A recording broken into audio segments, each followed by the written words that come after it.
Hello, First Book fans. My name is Allison Morris, and I oversee the selection of titles available on the First Book Marketplace. If you are not familiar with First Book, we are a nonprofit that provides access to low-cost books and low-cost books and resources for educators and program leaders serving kids in need throughout the country. We are grateful that so many of you are members and supporters who are tuning in today. If you don't know about us, please visit firstbook.org, learn more about the great work that we are doing, and also explore the fantastic resources we have available on the First Book Marketplace. That is firstbookmarketplace.org. And on that site, you will find books by the person I am honored to be introducing this morning. It is my great pleasure to welcome you to our inaugural webcast, author webcast, with one of my favorite authors, one of First Book's favorite authors, Jacqueline Woodson. Jackie is the author of more than 30 books, or around 30 books for young people and adults, and she is, as many of you probably know, the current National Ambassador for Young People's Literature, which is an incredibly prestigious honor. In that role, Jackie has been traveling the country, sharing the equation reading equals hope times change, and talking with kids about her fantastic new books, Harbor Me and The Day You Begin. We are deeply grateful to the Children's Book Council for giving us the opportunity to bring Jackie into your classrooms and living rooms and programs today. And I want to just turn it over to Jackie. She is going to talk with you, read a bit, and answer some of the questions that a number of you submitted in advance. This is our first time doing this, so we look forward to hearing your thoughts. And we are just thrilled that we can send Jackie your way today. So without further ado, I'm going to introduce the amazing Jackie Woodson.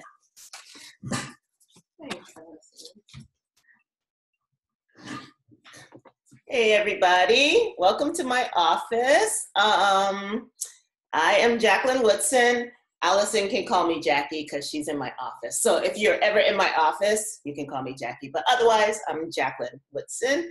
And I am so thrilled to be here. I'm wearing my medal to show that I really am Jacqueline Woodson and I really am your ambassador. And of course now my dogs are barking upstairs, but I don't know where you are. I can't see you, but I'm so glad that you can see me. And I hope I can get to meet some of you someday. And I hope there are people out there who I've already met.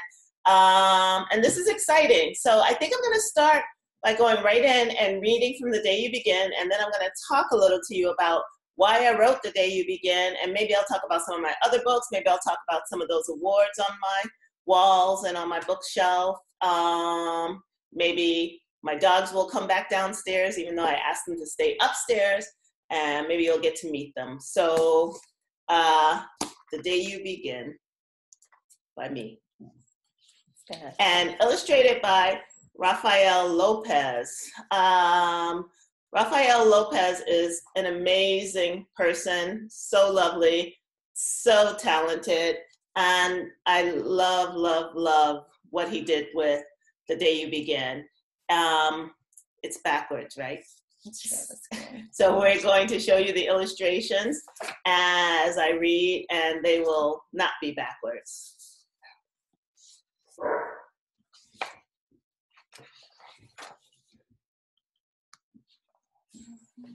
The Day You Begin.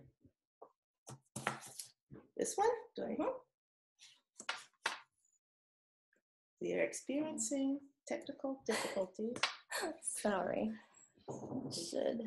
That's the lovely where's off screen. Hi. I'm the troubleshooter.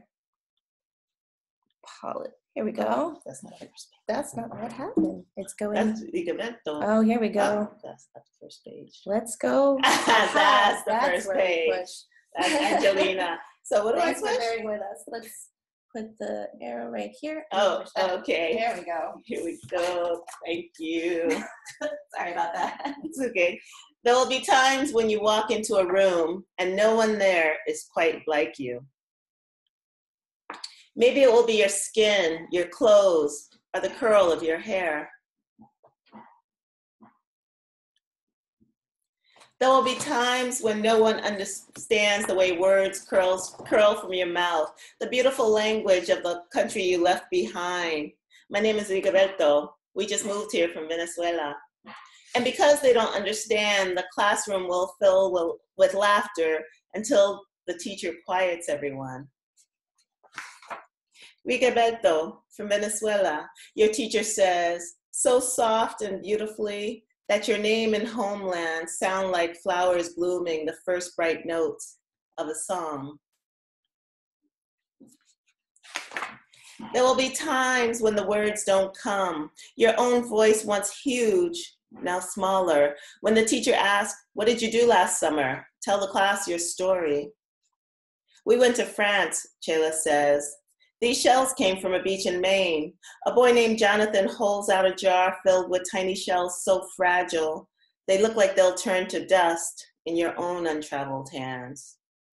My whole family went to India, Spain, South Carolina, each souvenir a small triumph of a journey, their travels going on and on.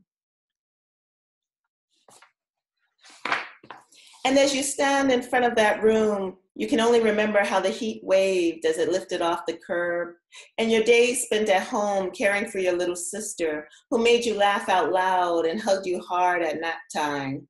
You can only remember the books you kept reading long after she had fallen to sleep. And in that room where no one else is quite like you, you'll look down at your own empty hands and wonder, what good is this when other students were flying and sailing and going somewhere?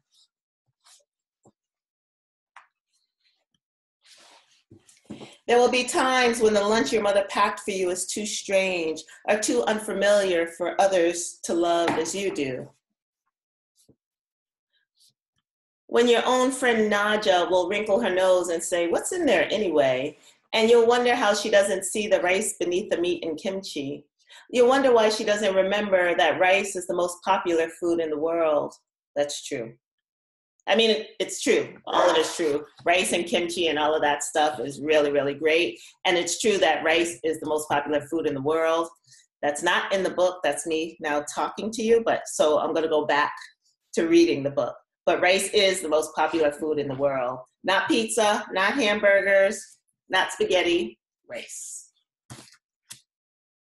There will be times when the climbing bars are too high, the run is too fast and far, the game isn't one you can ever really play. I don't want him on our team. You can watch. Maybe you can have a turn later.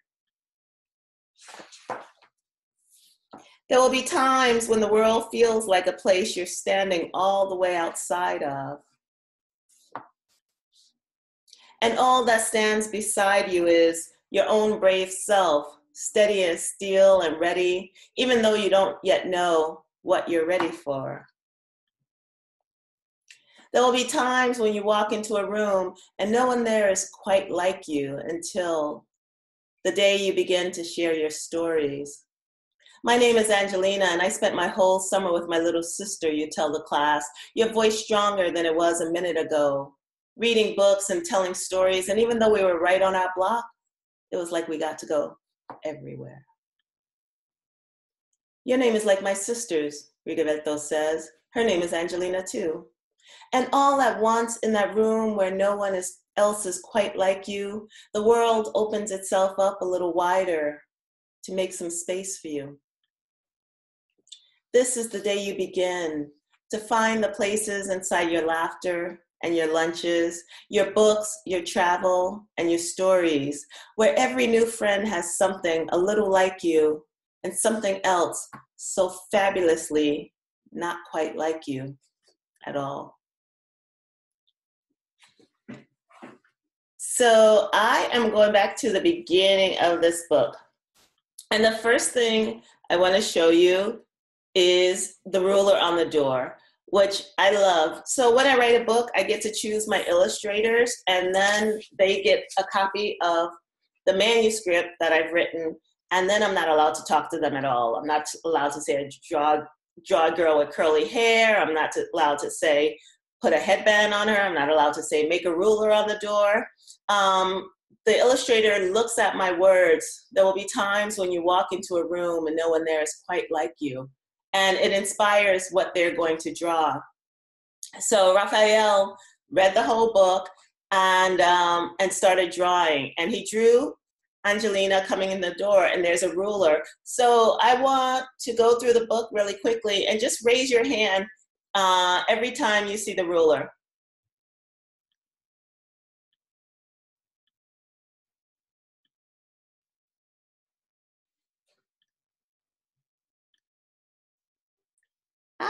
What is happening? All the people raising their hand. That's so awesome. I see you guys raising your hand. I can't.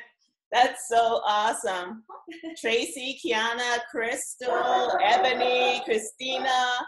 Wow. So there it is again in a tree.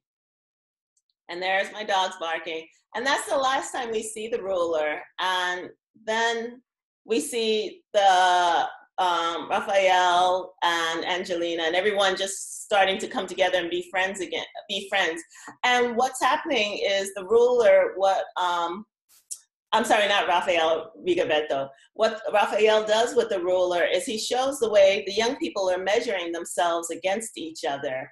And how we do that, right? Can we run as fast as this person? Can we climb as well as that person? Is our lunch as good as someone else's lunch? Or when we walk into a room, are the people in there more than us, less than us? And that constant, are we good enough? Thanks, Amanda and Cheryl, Sharon, for raising your hand. Wow, all of you, Katie, Molly, Miss Array, A-R-E-Y, Janelle, Rosie. This is so awesome. I'm so excited. Okay, ruler's gone, but that's so awesome to see your names come up on the screen like that. I love the 21st century. And I love how observant you are. So the rulers are us measuring ourselves against each other in this way that we don't have to do, right? Because we all have something amazing that we're bringing into the room, and the room should be really, really, really happy that we're walking into it, right?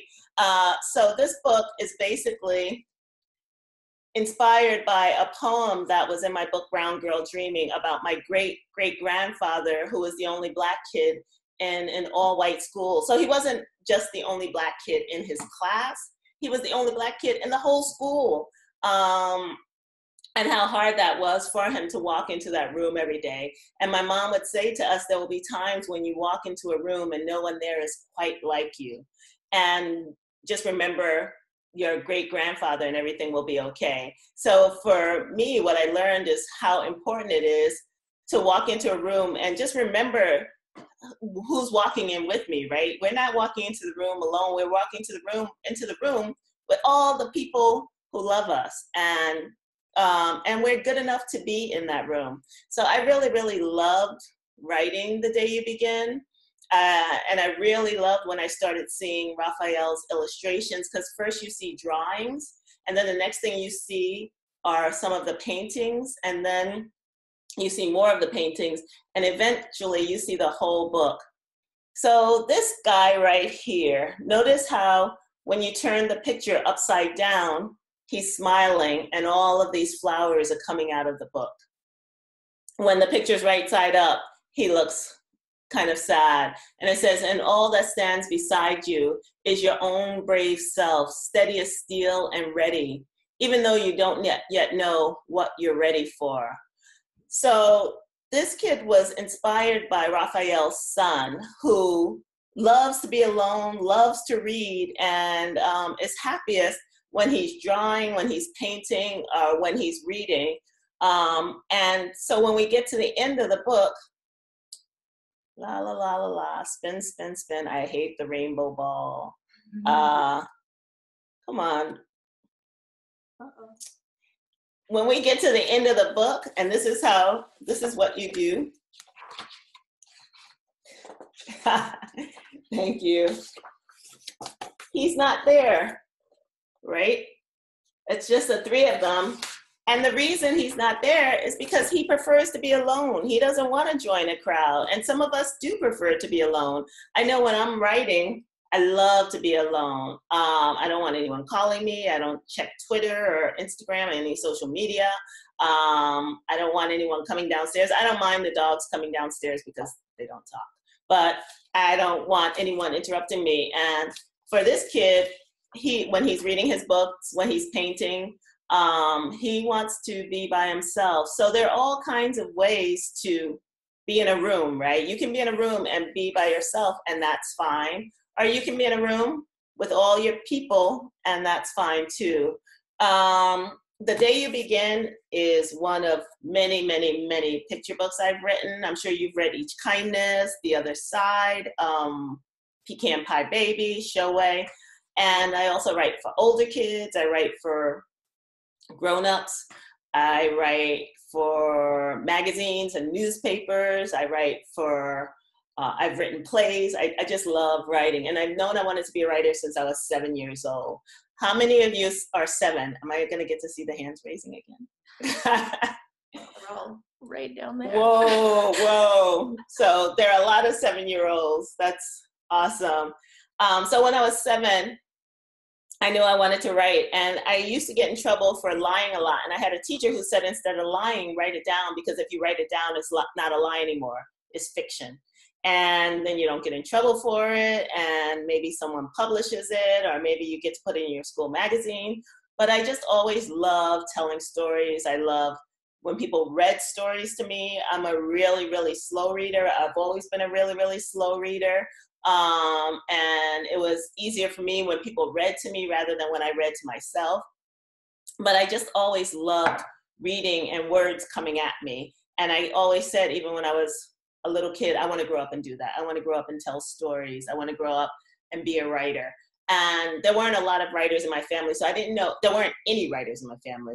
So I didn't know how I was going to do it, but I loved story. And so I realized that the way you become a writer is by reading, right? You read the same stories over and over again, and you learn from the authors. So when you look at a book like The Day You Begin, there will be times when you walk into a room and no one there is quite like you. That's a very simple line, right? We've all had that experience of walking into a room and no one there is quite like us. But it's really important, I think, to write your experiences down. And when you do, you'll see how many people share that experience. And that's what writers do. We have conversations through our books with people we've never met, sometimes with people we have met, with people who are writing books that are having similar conversations. But it's also why it's so important to tell your stories, because other people are eager to hear them and find a part of themselves in those stories. So I have a ton of questions from you guys, and I think I should spend some time answering those questions. I love all these numbers coming up. Are all those people listening to me? Yeah, they're all saying hi. Hey. You can This is open so up cool. the chat. Whoa, whoa. Here's 118 in Queens is in the house. Summit, Missouri. Wow, you guys are coming from all over. Oakdale Elementary School, Atlanta Public Schools. People are asking about Each Kindness. Oh my goodness. Okay, I'm gonna stop looking at y'all. Chapel Elementary, Georgia, Brookville, Illinois. I used to say Illinois, but I don't anymore. I know how to pronounce it now. Where do you get your ideas to write about? That's a great question. Lee's Corner Elementary School. I get my ideas from everywhere. Oh, I'm so glad Brooklyn's in the house. You know, I'm talking to you from Brooklyn. I live in Park Slope. I live in Brooklyn. You're in my house in Brooklyn right now. Well, you're in one room in my house, but you're in my house. So there's this, I once heard someone say that if you survive kindergarten, you have enough to write about for the rest of your life. So raise your hand if you've survived kindergarten or in the process of surviving kindergarten. Lots of y'all. It's saying that it's something like 160 young people just raised their hands. So people are watching me from all over the place. This is so bananas to me. So if you survive kindergarten, you have enough to write about for the rest of your life. And everything, your ideas come from everywhere, right? You wake up, maybe you have your own bedroom, maybe you sleep on the couch, maybe you share a room with somebody else, maybe you live maybe you're in foster care, maybe you live in a shelter, maybe you live with your grandparents, maybe you live in a trailer. Like, there are all kinds of rooms all over the world, right? There are all kinds of places where people sleep and then they get up in the morning. But all of you got up this morning and all of you came to school today. And that's the thing you have in common. But what is the thing you did right before you came to school? Maybe you brushed your teeth. Maybe you lied and said you brushed your teeth, but you didn't really brush your teeth, like my son does sometimes because he's 10 and he doesn't always want to brush his teeth. But those are things to write about. This book, The Day You Begin, is basically about someone walking to a room for the first time and what that feels like. That's a very not complicated idea, right? That happens to all of us. You all had your first day of school in September or August, whenever school started, and you walked into that room for the first time. What did that feel like for you? We know what it felt like for Angelina. We know what it felt like for Rigoberto. But next time you write about what it felt like for you. And that's where my ideas come from. Things I think about, things I see, things I wish were happening. Things that people tell me about. Sometimes I read a book and that inspires me to write something. I don't always write about myself. I write fiction, but I write realistic fiction. So it seems like it could have happened to me or someone I know, but it didn't necessarily happen. Our teacher's always telling us to reread our writing. How many times do you think you reread your writing? So when I wrote Brown Girl Dreaming, I wrote that book about 31 times before it was published. Then it was published and I found some stuff I wanted to change, so then I changed it again. You could talk to any writer, they'll tell you that even when they're reading from their books, they're changing it. So they're rereading, rewriting. I reread everything I write out loud, and I probably do that anywhere from 10 to 50 times, just because I want to hear how it sounds, but I also want to see how it looks on the page. And the same thing goes for rewriting. I rewrite a lot before the book is published, because once this book, raise your hand if you have this book in your classroom or if your public library. So you each have a copy of this book, and I have my copy, Toffee. If I had written, there will be times when you walked into your classroom and no one there is quite like you. It shouldn't be walked, right? It should be walk because it's in the present tense. And what if I wrote quiet instead of quite? Now all of you all over the country would be reading this book and seeing the mistake I made. And the mistake that I made because I didn't rewrite it and fix it. And I can't go to every single one of your books and say, wait, give it back to me. I need to erase that, because there are thousands and thousands and thousands of copies of this book in the world. So you want to get it right before you share it with people, right? You want to get it right before you have your publishing party at school. You want to get it right before your friends start reading your writing.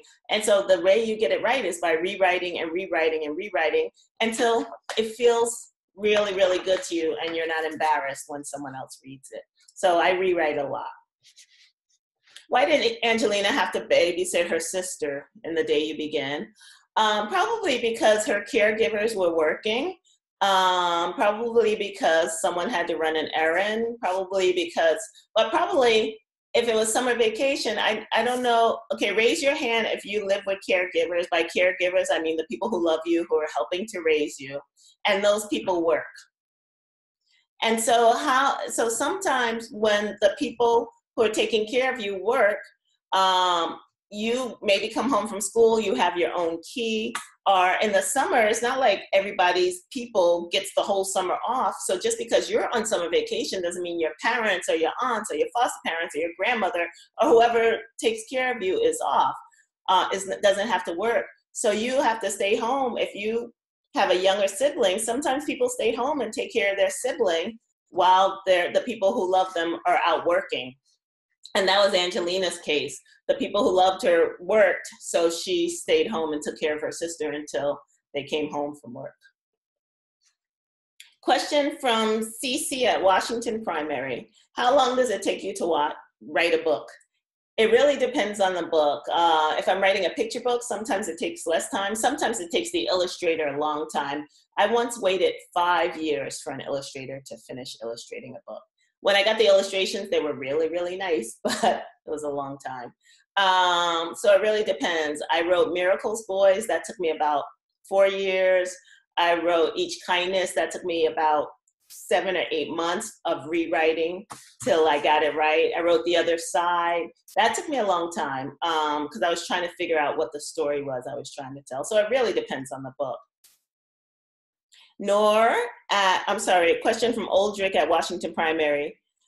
Do you write about yourself when you were little? In Brown Girl Dreaming, it's all about me when I was little. I'm trying to think if there are other books, but I can't think of other books that are really about me, that are autobiographical. Brown Girl Dreaming is a memoir, so it's a story about myself as a young person. But other books, there's some part of Jacqueline Woodson in them, but not Jacqueline Woodson's life story the way Brown Girl Dreaming is. Do you have children of your own who inspire you to write this book? That's Nora Buena Vista Elementary, Walnut Creek. Hey, California. I have a 16-year-old daughter and I have a 10-year-old son, and they do inspire me a little. They make me laugh. Sometimes I'm writing stuff and I think it's really funny and I ask them to read it and they don't think it's funny. But one thing, if you listen to the audiobook of Harbor Me, you don't have to listen to the book, and I'm hoping it's in your public library, or if you have a school library, hopefully the audiobook is there. At the end of the audiobook of Harbor Me, there's an interview with me and my son, Jackson Leroy, where we're just talking to each other about the book because he read the book, and he's telling me what I did wrong in it. But he's also talking about reading because he reads differently, and talking about how one reads and listening to audiobooks and stuff like that. So sometimes they do inspire me to think about what I'm writing. Frankie, your question is, why did you choose to make Rigoberto from Venezuela? I've always loved Venezuela, and I've always loved that name, Rigoberto. I have a good friend named Rigoberto, but this Rigoberto is not from Venezuela. He's from Mexico. And I think of Venezuela as a place that people don't always think about, and not only is it a stunning place, but we have people who do come to this country from other places, and the idea of them not feeling welcomed here makes me really sad. So I could have put any place, but I really wanted the reader to think, here's a person from another place. How am I going to make him feel like this is home? And I think it's something we should all think about every single day. How do we make people feel welcome in this country, especially the people who are not from this country? Are we going to be cruel to them, or are we going to be welcoming and show them that mi casa es su casa, my home is your home? And I think it's important when you look at a book like Each Kindness, you even look at The Other Side, it's really important to think about the way what we did today that was kind, and what we did today that welcomed somebody from another country into this country, which is not our country, right? This country first belonged to the First Nation people. So we're sharing, we need to be really generous about this country when we look at the history. And teachers, you could go ahead and teach them the history of this country. But that's why I made Rigoberto from Venezuela. Do you have an experience in school similar to those of Angelina? If so, how old were you? I moved from South Carolina to New York City and went to PS 106 in Brooklyn. And when I went to PS 106, I was the new kid in the school. So I don't remember so much about it. But every year, again, like I said earlier, you walk into a new classroom and you're starting all over again. Maybe you have some of your old friends, but then you have the new friends too. And when I was a kid, I have an older brother and an older sister, and then a younger brother. And my older sister and brother would have to take care of us sometimes because my mom worked full time. But I don't remember, we read a lot when I was a kid. I mean, they read to me a lot, but I don't remember my experience being exactly like Angelina's, but I definitely grew up in New York City, and I definitely grew up having to be home with my siblings alone sometimes. What made you want to become an author?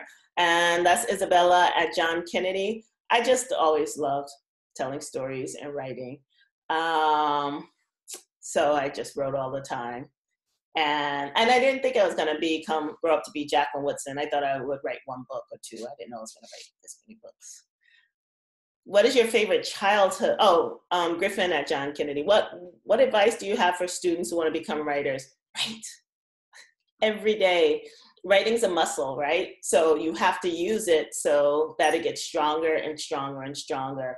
You learn to write by reading. And that doesn't mean reading really hard books. Read lots of picture books. Let people read to you. Listen to audio books. But really, they take in the way other authors write and learn from them. And if you want to be a writer, you'll be a writer. If you want to be a writer, you're already a writer because you're talking about becoming a writer. So just love reading. And again, you don't have to be a very advanced reader. Writers read slowly. And whenever someone says, oh, I loved your book, I read it in like an hour, I'm like, go back and read it again because it took me a long time to write that book. So just think about reading slowly, reading the same books again and again, and learning from other writers, and then writing lots. What is your favorite childhood book? One of my favorite childhood books is a book called Stevie by John Steptoe. And I also love The Little Match Girl by Hans Christian Andersen. Thanks for that question, Kylie. PS 118 in the house. We read that you can do some sign language. Can you say the title, The Day You Begin, in ASL? Day You Begin. And that's more English Sign Language. I'm not going to get all into the syntax, but begin you today is kind of more ASL, but syntax. Look it up. Y'all can look up that word. That's what I love about talking to young people in schools. You can go right and look up SYNTAX, right? It's not TEX. Yeah, yes. Syntax. So this ASL. Is it hard to make a book? After you write a story, what happens? After I write a story, I do a happy dance when I'm finished. And it's hard. It's hard doing anything you really, really love, because the more you love it, the more you're going to challenge yourself and the harder it's going to get. Think about playing soccer or playing the piano or drawing a picture. Think about singing or dancing or anything. The more you do it, the more you love it, the harder it's going to get, because you're going to say, I want to challenge myself. And so writing is hard, but there's never a day that I don't love it. If you could change one thing about The Day You Begin, what would it be and why? Nope, I don't want to change anything. It's fine. I like that book. But that's a question for you. What would you change about it? It's a good conversation to have with your classmates and your teachers. I think all the changing that I would have done to it, I did it before it was published. As I said, that's why I rewrote it so many times. But I can look at earlier drafts of it and say, yep, I need to change that. I need to change that. And that's how it got changed. So now I'm happy with it. Question from Daria, East Farms Elementary School. In all your books, the girl character settings have been set in different timelines. Why did you choose to do this?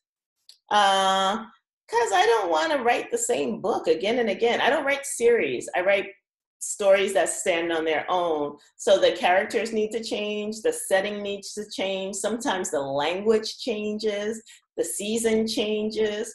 I think if I was going to write the same thing over and over, that would be it would bore me like nobody's business. I would be so bored. And if I'm bored, my books are boring, right? Because when I'm writing a book, and if I feel sad, it's probably because I'm writing a sad scene. If I'm angry, it's probably because something's happening, like I'm about to get angry at my dog. But if I'm bored when I'm writing, then you're going to end up having to read a boring book. And I never want you to have to read a boring book. Miss B at East Farms. In The Other Side, Clover and Annie inspire the mothers and their peers by their actions. Because there are so many powerful images captured through pictures and words, I can use this text as a springboard for conversations about social justice and empowering children to question the status quo. Which image painted in your words is the most important? In The Other Side, the image that I like the most is at the end, when Annie says, someday somebody's gonna come along and tear this old fence down. I nodded, someday. And all of the girls are sitting on the fence because they've already taken the power out of the fence, right? You don't even have to tear the fence down. It doesn't have any power to it anymore. I really love that image. And I also love the fact that in The Other Side, E.B. Lewis separated the girls not only by the fence, but by the seam of the book. So in the book, they're never on the same page until they become friends. And once they become friends, they're on the same page for the rest of the book. I just love that he did that. Yeah, Allison's gonna give me the book. Thank you. I have a whole shelf of my books behind me. The Other Side. So here, they're thinking about becoming friends, but they're not friends yet, right? And here's the seam of the book. Still thinking about it, but they're not separated, but they're still separated. No, Callie, I'm sorry, my parents were not writers. And look, they're finally friends. And boom, they're not separated by the fence or the seam of the book anymore. I love that. It just makes me so happy. And he's so smart. I wish I could answer all those questions on the side. But a lot of that stuff, like how many children's books I've written, and you could find that on the internet, so you don't need an answer while I'm talking to you. Sam and Edward at East Farms. We noticed that you focus on relationships between blacks and whites in your books. Why do you do this? Shouldn't everybody? Sam and Edward, shouldn't we think about race a lot? Because this country is having a lot of fights about race. And I think it's important. I think one of the hardest things for people to do is talk about race. And I like, by writing, to make that conversation a little bit easier to have. It shouldn't be a hard conversation, right? We should all be able to talk to each other about what we're afraid of, what we want, how we feel, and not be afraid of someone judging us by what we think.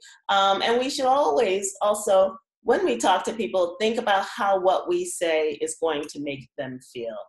And I think literature makes it easier to have those conversations. Reading books like Each Kindness, or The Day You Begin, or The Other Side makes it easier. We can talk about Clover, we can talk about Angelina, we can talk about Rigoletto, and begin to have those conversations. So that's what I love. I don't always, I've written 30-some books. I don't always focus on race. I focus on some other things too, but probably the books that you have read, there's been some talk about it. Terry at Eisler School. All of your books I've read have such deep meaning and genuine touch of reality to them. Shoei, Each Kindness, and The Other Side are some of my favorites. Thank you. I read them each year, at least once, to all my library classes. Do they all pertain to your own experiences or to your family experiences? Nope. What has influenced you the most in your writing? It's a good question. There's so many influences. Writers who came before me, stuff I want to say, stuff I think about, questions I have. I always say I write because I have questions, not because I have answers. All of that stuff influences me. Siobhan at Veterans Elementary. I'm hoping it's not Siobhan. I'm hoping it's Siobhan. But I'll say Siobhan, just so I don't mispronounce your name. How long does it usually take you to write a book? Oh, I answered that one before. I didn't realize it was here twice. It really depends on the book. Sometimes it takes a lot longer. So what advice would you give to students who are reluctant readers and writers? I don't like that word, reluctant. I don't know why. I think it's really important to think about the language we use. I think, what advice would I give to students who haven't found the book that really, really speaks to them yet? Keep looking, it's out there. Maybe Maybe it's a picture book. Maybe it's a comic book. Maybe it's a graphic novel. Maybe it's a collection of poetry. Maybe it's one poem. But what is the thing that's going to inspire you and is going to make you feel like you see yourself in that writing? And once you find it, you will just keep looking for it and keep finding more of it. Oh no, we only have time for one more question. Okay, let's go to PS 513 in Castlebridge. What inspired you to write books like Brown Girl Dreaming? I wanted to figure out how I became the writer that I am. And so I started just looking back at my childhood and writing everything I remembered. And what helped me write was looking at pictures of myself from when I was a little girl, asking questions of my cousins and my aunts and stuff, going to Ohio, interviewing my dad, all of that. So I'm going to take one from Oxford and one from 46. So Oxford, why did you choose Haley as the narrator of Harbor Me? She's the one, first I had Diago being the narrator, then I had Esteban, but I knew what was going to happen with Esteban, which I'm not going to tell you in case you haven't finished the book. And then I thought Amari would be the narrator, but none of them worked. And it was because Haley was the one who was going through the most, and also was the one who was the kind of watcher of the class. And because she was watching everything, I thought she would be the best person to narrate the story. But in terms of which of those characters is like me, all of them: Amari, Tiago, Esteban, Haley, Holly. There's a little bit of me, and Ashton. There's a little bit of me in all of them. So what is your writing process like? And that's from MS46. Oh no, Nicholas, I'm sorry. I would like to ask how she got through some of the sad and challenging moments that she described in the book regarding her life.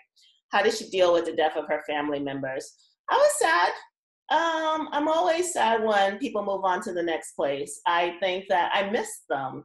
And you know, sometimes I think, oh, I want to call them up and have a conversation. I want to text them. And I can't. But the memory of them helps me keep them alive in my head. And I think writing really does help you get through some of the harder stuff in your life. You write it down and it makes it make sense to you. So anyway, thanks for being such an awesome audience. I wish I could answer all those questions from Tamika and Laura and Reb, and I don't know, the list goes on and on. Tracy, Pustanesca, all of you guys. Thanks for being here, and thanks for listening to me. And hopefully I'll see you out in the real world at some point. Take care. Hi again. Thank you guys so much for tuning in. We hope you've enjoyed this webcast as much as we have enjoyed bringing it to you and being in the room for this incredible event.